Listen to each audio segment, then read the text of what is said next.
ალბათ უკვე ყველა ამჩნევთ, რომ დღეს სოციალურ ქსელებში უამრავი ადამიანი, განსაკუთრებით ახალგაზრდები, აქტიურად ცდილობენ თავიანთი ბედნიერება გამოაჩინონ. ხალხს დაანახონ, რომ ყველაფერი იდეალურად აქვთ.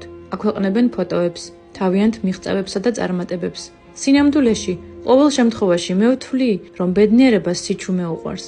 რაც უფრო მეტად ცდილობ წარმოაჩინოს ყველაფერი, მით უფრო ვნებს საკუთარ თავს.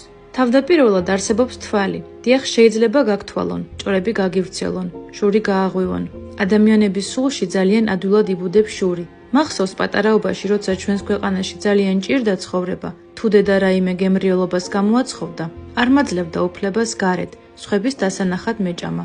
სხვა ბავშვების, რომლებსაც თავისთავად მოუნდებოდათ, როცა დამინახავდნენ და სამწუხაროდ იმდენიც არ იყო, რომ ყველასთვის გეწილადებინა. ჩვენს დროში კი ადამიანები გვიჩვენებენ, რას მიირთმევენ, როგორ მიირთმევენ, სად და როგორ სეირნობენ, ერთობიან. იქნებ ვინმეს არ აქვს ამის შესაძლებლობა, რატომ ვაკეთებთ ამას?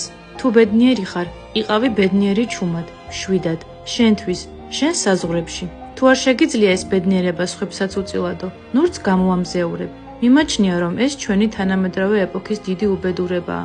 მეგობრებო, ჩვენი პროექტი მიმართულია იმისკენ, რომ გააუმჯობესოს, გაამხნევოს და შთაგონება მისცეს ადამიანებს.